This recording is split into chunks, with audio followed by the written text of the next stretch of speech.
Hello students, आज के video में मैं आपको सिखाऊंगा that is universal law of gravitation.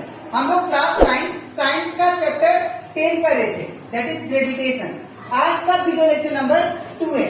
इसके पिछले वीडियो में मैंने आप लोगों को डिफरेंस बिटवीन ग्रेविटी और कंसेप्ट ऑफ ग्रेविटेशनल फोर्स मैंने आप लोगों को एक्सप्लेन कर दिया था, ठीक है। इसी के साथ साथ अभी तक हम लोग क्लास 9 साइंस का चैप्टर 1, चैप्टर 2, चैप्टर 3, चैप्टर 4 और उसी के साथ साथ चैप्टर 8 और चैप्टर 9 मैंने आप लोगों को हर एक टॉपिक मैंने डिटेल में एक्सप्लेन किया है, ठीक है। इसी के साथ साथ हम लोग चैप्टर 8 और चैप्टर 9 का जितना भी न्यूमेरिकल क्वेश्चन था वो सारा एक्सप्लेन कर दिया है। तो अगर आपको सारा क्वेश्चन न्यूमेरिकल क्वेश्चन अच्छे से सीखना है तो आप लोग उसको मेरे यूट्यूब चैनल में देख सकते हैं, ठीक है। तो स्टार्ट करते हैं क्लास। यहाँ पे आप लोगों को बोला जा रहा है दैट इज सबसे पहले पढ़ेंगे what is universal law of gravitation, ठीक है।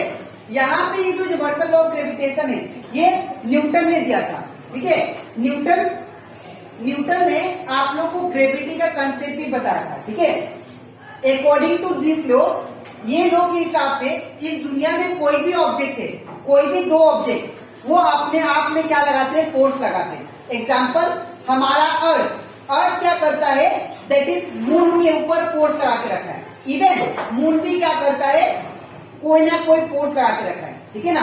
तो दैट मीन्स वो क्या है, दैट इज ग्रेविटेशनल फोर्स है, ठीक है। तो according to Newton's law of gravitation, Newton's के लॉ के हिसाब से every body on the earth, जितना भी बॉडी है हमारे अर्थ में, ठीक है ना, वो क्या करता है, एक दूसरे को क्या करता है, खींचता है, ठीक है। Attract every other body with a force. जैसे कि सपोज ये बॉडी है, ये बॉडी है, इसका बॉडी का मास m1 है, इसका बॉडी का मास m2 है, ठीक है। और ये क्या कर रहे हैं, मैंने क्या बोला, according to universal law of gravitation ये दोनों बॉडी क्या करेंगे, एक दूसरे को खींचेंगे, ठीक है। कहने का मतलब दोनों को बीच में एक फोर्स लगता है, दोनों का बीच में क्या करेगा, ये फोर्स लगाएगा। ये क्या करेगा, इस तरफ तानेगा इसको, और ये क्या करेगा, इस तरफ तानेगा, ठीक है। इन दोनों का बीच में क्या लगेगा, फोर्स, ठीक है। और वो फोर्स जो होगा, वो जो फोर्स जो दोनों बॉडी के बीच में लगेगा वो डायरेक्टली प्रोपोर्शनल है। मतलब डायरेक्टली प्रोपोर्शनल मतलब किसके ऊपर डिपेंड कर रहा है, ठीक है। वो डायरेक्टली प्रोपोर्शनल है मास के ऊपर, इन दोनों का मास के ऊपर, ठीक है। डायरेक्टली प्रोपोर्शनल टू द, क्या दिया यहाँ पे देखिए, that is which is directly proportional to the product. Product मतलब क्या होता है, इनटू, ठीक है, प्रोडक्ट ऑफ देयर मासेस, इन दोनों का मास, दैट इज मास m1 और m2, ठीक है। और दूसरा क्या बोला, ये तो पहला कंडीशन दे दिया, कोई भी दो ऑब्जेक्ट अगर हमारे अर्थ में है, ठीक है ना, वो एक दूसरे को खींचेंगे, एक दूसरे को क्या करेंगे, अट्रैक्ट करेंगे। कौन सा फोर्स है, दैट इज F फोर्स है।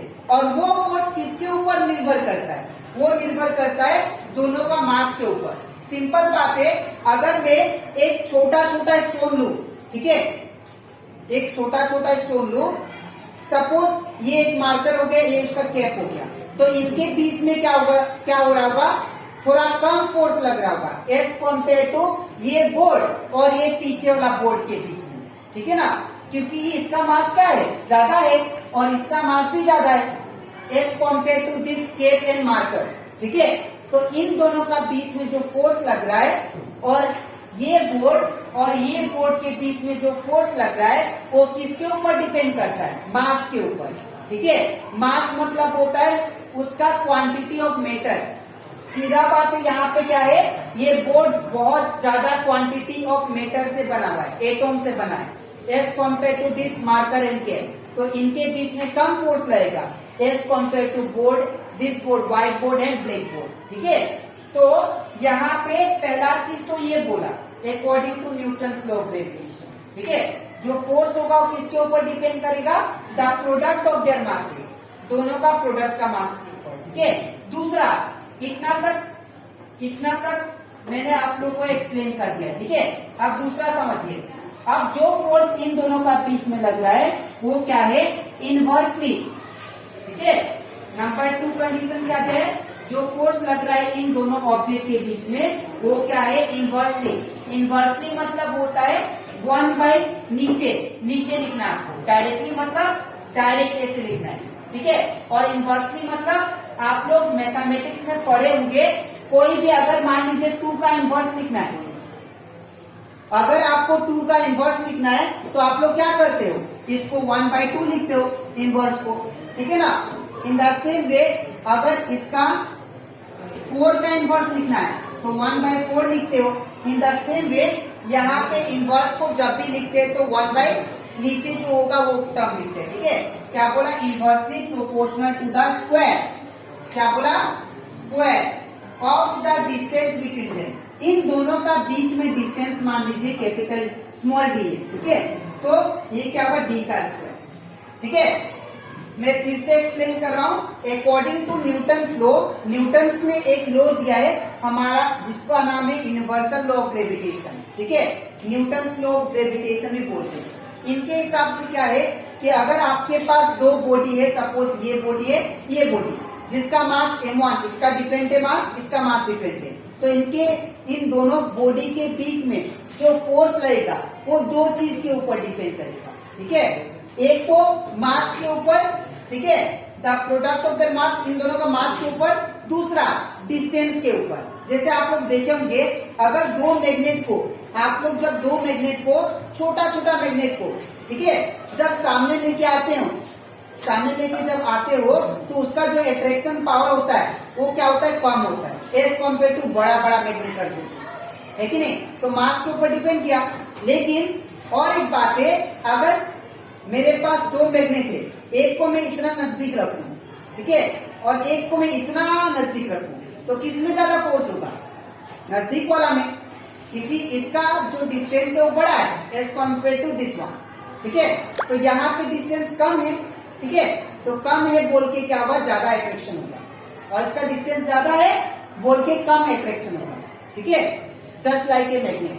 तो यहाँ पे भी तो 2 चीज के ऊपर डिपेंड किया। अब दोनों इक्वेशन को आप कंबाइन कर दो। ठीक है, तो फोर्स फोर्स कॉमन है, तो therefore we can write force is directly proportional to what, m1 m2 by that is m1 m2 into 1 by d square। ठीक है, अब force is directly proportional to 1 into m1 m2 क्या होगा, that is m1 m2 by d square।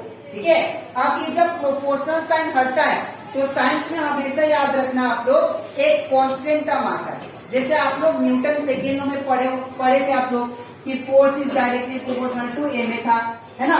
तो यहाँ से proportional sign हटाया था तो क्या आया था, जब प्रोपोर्शनल को जब इक्वल लिखते थे तो क्या आया था, के आया था। के क्या है, न्यूटन कांस्टेंट। ठीक है ना, के कांस्टेंट था और एम ए लिखा था, और के का वैल्यू क्या था, 1 था, और एफ इक्वल टू क्या लिखा था हम लोग, एम ए, क्योंकि के का वैल्यू 1 हो गया।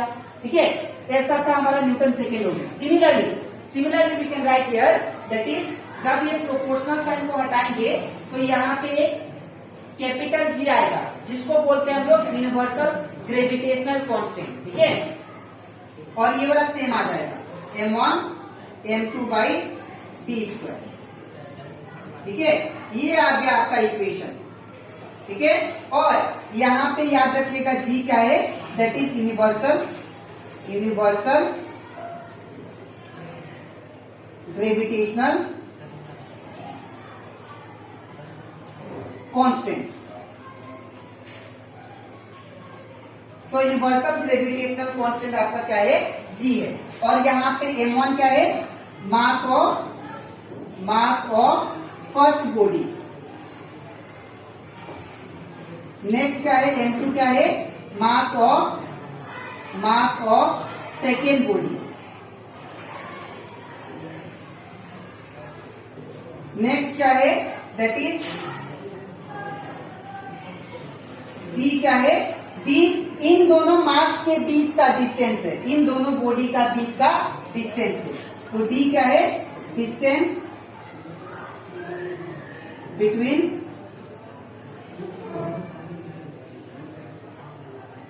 The 2 bodies। ठीक है, तो आई होप आपको ये कंसेप्ट अच्छे से क्लियर हो गया होगा। ठीक है, तो यहां से मैंने यूनिवर्सल लॉ ऑफ ग्रेविटेशन मैंने आप लोगों को समझा दिया। ये जी क्या है, कांस्टेंट है। और एक बात, तो यहाँ पे और एक बात याद रखिएगा कि ये जो जी का वैल्यू है इसका फिक्स है। आप लोग का एग्जाम में भी एमसीक्यू में आ सकता है। ठीक है, और ये जी का वैल्यू क्या होता है, एक कांस्टेंट वैल्यू है, ये कभी भी चेंज नहीं होता है।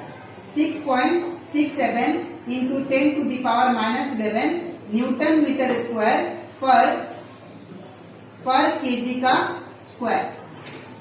ठीक है, ये है आपका दैट इज कैपिटल जी का वैल्यू। और कैपिटल जी क्या है, यूनिवर्सल ग्रेविटेशनल कांस्टेंट। इसका बाद इसका ऐसा यूनिट भी पूछता है आप लोग एग्जाम में। ठीक है, तो अगर आपको ऐसा यूनिट पूछे तो आप लोग ऐसा यूनिट इसका याद रखिएगा। इसका ऐसा यूनिट जो होता है, SI unit of capital G equal to क्या होता है, that is newton metre square पर केजी का स्क्वायर। न्यूटन मीटर स्क्वायर पर केजी का स्क्वायर, ये होता है इसका एसआई यूनिट। ठीक है, तो यहां से मैंने आप लोग को universal gravitational that is universal law of gravitation में जितना भी कॉन्सेप्ट था वो मैंने सारा आप लोग को करवा दिया। ठीक है, तो यहाँ से आप लोग को याद क्या रखना है, आप लोग का एग्जाम में आएगा state Newton law of gravitation. तो आप लोग ये डेफिनेशन लिखना और उसके नीचे ये आपको लिख देना।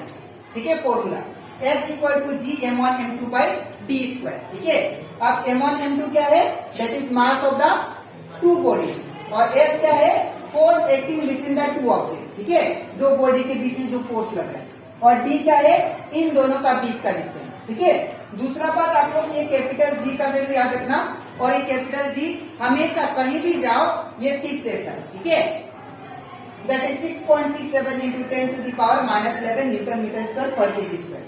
दूसरा नेक्स्ट इसका ऐसा यूनिट भी इसका फिक्स है। ठीक है, तो यहां से कंप्लीट हो जाता हमारा न्यूटन लॉ ऑफ ग्रेविटेशन। अब इसके नेक्स्ट वीडियो में मैं आप लोगों को सिखाऊंगा दैट इज क्या क्या नेचुरल फिनोमेना होता है, क्या क्या नेचर में हमारे न्यूटन लॉ का इफेक्ट है। ठीक है, तो